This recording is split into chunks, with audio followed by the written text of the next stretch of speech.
Joe, to start with, James O'Connor, can you talk us about the sort of rationale behind bringing him in, and at what stage you sort of started conversations with him about joining the squad? Well, I've been talking to James for a long time, right through the Super Rugby season, so it's not that far away from where we started. Obviously, we started with Noah, and with his injury, we needed to replace him, and our 10s are young and experienced anyway. So to get James to come in, talk to Tom Liner a little bit around the influence he had on him and his development, and that was really positive. Talked to David Havili, who's obviously in with the AUNZ team at the moment, and I've coached Davey and would have a lot of time for Davey's opinion, and he said that James was a real help with the two young 10s at the Crusaders. So from that perspective, it was they were positives, and at the same time, James of his own right had played pretty solidly, coming on in the back end of games, mostly for the Crusaders. 8 days for the first test. James hasn't been around the camp in 2025. Is that enough time for him to sort of get up to speed with what you want to be playing? Yeah, we've had a few conversations during the year, as I said, so he's not completely separated from what we're doing. He will be playing catch up, but he's experienced enough to catch up pretty quickly. And I know talking to Les Kiss and Ian Foster this week that they've only had a week with the AUNZ team, and a lot of those guys have come together pretty quickly. So we'd be hoping that one player added to our squad can pick things up pretty quickly. And it's the same with Josh Canham. Obviously, he's spent a bit more time with us in recent times. It's rare that in a squad you have multiple people that have Lions experience, but you now have that with both Slips and O'Connor. How invaluable is it having those guys, seasoned veterans who know what it is to sort of face a Lions and face an atmosphere that is unlike anything else, really?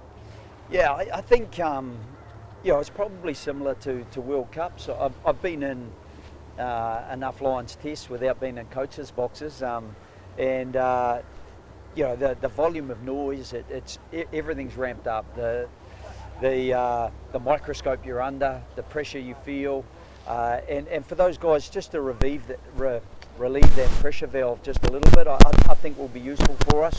And at the same time, if they perceive it's needed, they'll be able to ramp the boys up a little bit, because we're going to need to be to combat a very strong Lions side who've got strength and depth.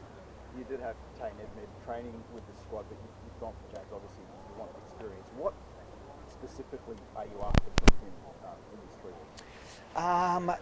Just a calm voice and a voice of experience.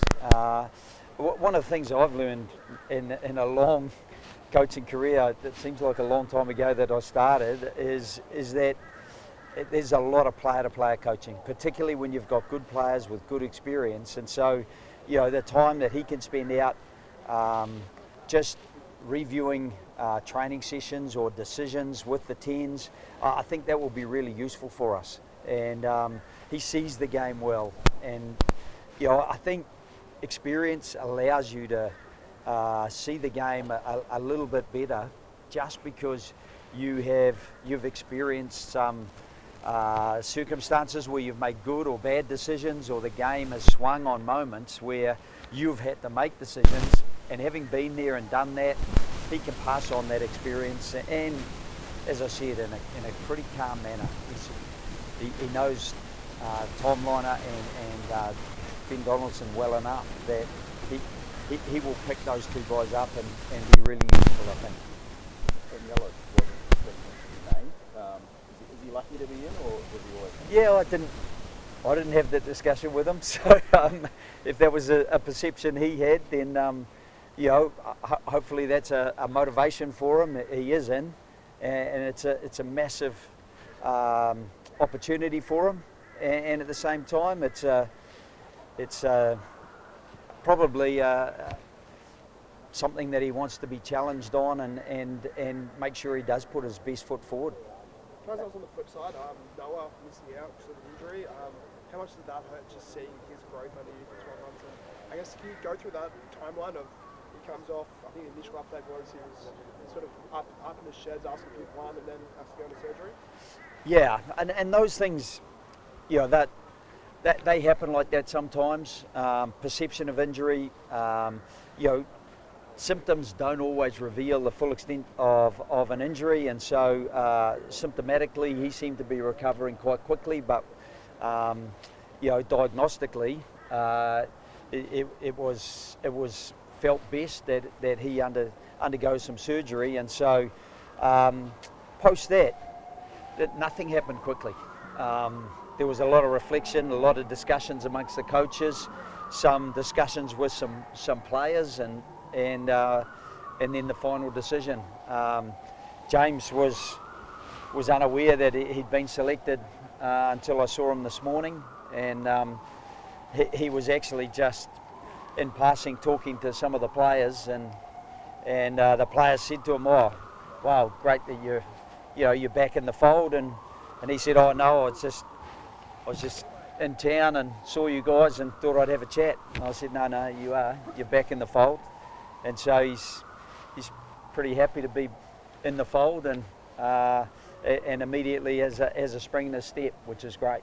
Did he think you were a bit of a wind-up, or did he take you seriously, or what? Yeah, he did. He said that, and the two boys who were with me just looked at him and said, "No, he doesn't joke," which I took to heart, really.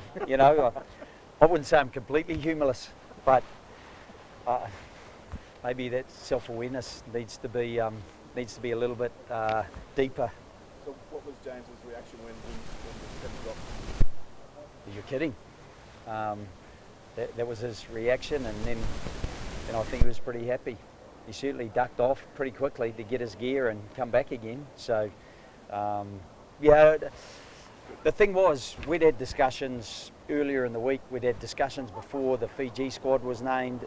It's not as sudden as this morning's discussion, in that there had been ongoing discussions. But some of those discussions had been with other options as well. But we settled on James. Just even coming to Suncorp, it's a ground he knows really well, and the experience that he brings just seemed for us, in a very short runway, as Jamie said before, in 8 days, or can he slot in? We felt that he was probably best positioned to do that. Yeah, very good, very good. We'll have a light run here this afternoon post this, and Tom and Jake will take full part in that, and as will everyone. So everyone's due to train, and it'll be my challenge to train them hard and not have any other injuries. So that's the fine balance, and we know it's going to be incredibly tough. So we need to, I suppose, rev the engine a little bit and get straight into our work. How special is it to a runner following and stuff, potentially with that combination as well? Yeah, potentially that is incredibly special. I think it's the first father-son. So it's been great over the last 18 months. There's been some really nice little milestones that have occurred, and that would be another great one. George Schmidt was just ribbing me about, he was the only one. Now he's one of three. So those milestones, they're pretty special in a player's career. And while we acknowledge them, the players, they just want to get on and get prepared and make sure that what is a milestone becomes a really memorable one for the right reasons. No captain announced. Can you talk us through your thought process? Again, we just want to get through the week far enough to announce a captain that's fully fit. A couple of the guys that have captained us recently have had a few knocks, and so we just want to be sure that once we nominate a captain, he's going to be there to follow through. I think when you nominate someone and then they're not able to train fully, or they're not available for the game, it just probably dilutes the authority of the guy who does have that responsibility on game day. So we're just going to maybe just hold our fire for another few days, and also see how this squad settles, and then make a decision from there. So Harry's got a niggle, does he? No, Harry had a couple of dings, but talking to him today, he's great. But again, it's not until they actually report for duty that you get a hands-on look at them, and he did have a few dings from the game last Sunday, and so you just don't want to, and we didn't have to. We'd rather just, there's not a lot of things we can take our time with. We're under pressure, it's a short runway, but that's one of the things that we just think we can take a couple of days and make sure we feel comfortable that we're getting it right. Obviously, Harry has led us a number of times recently, so he'd be one of the players at the forefront of our thinking. Maybe. Just finally, Joe, Reliance started with a roar, and they've had a couple of close games. But what did you make of their score and where they're at? Look, I've coached against them with a provincial side and Bay of Plenty, just an NPC team, and been 17 all at half time, and then they got away to win by 12 points, I think. But when it came to the test, they were a different beast, and I do think that that's when they really ramp it up. I think during a tour, if you go to the emotional well and the physical well every 4 or 5 days throughout the tour, I do think you start to probably dilute your ability to really hit the top level. And I think, look, I've coached with Andy for enough years.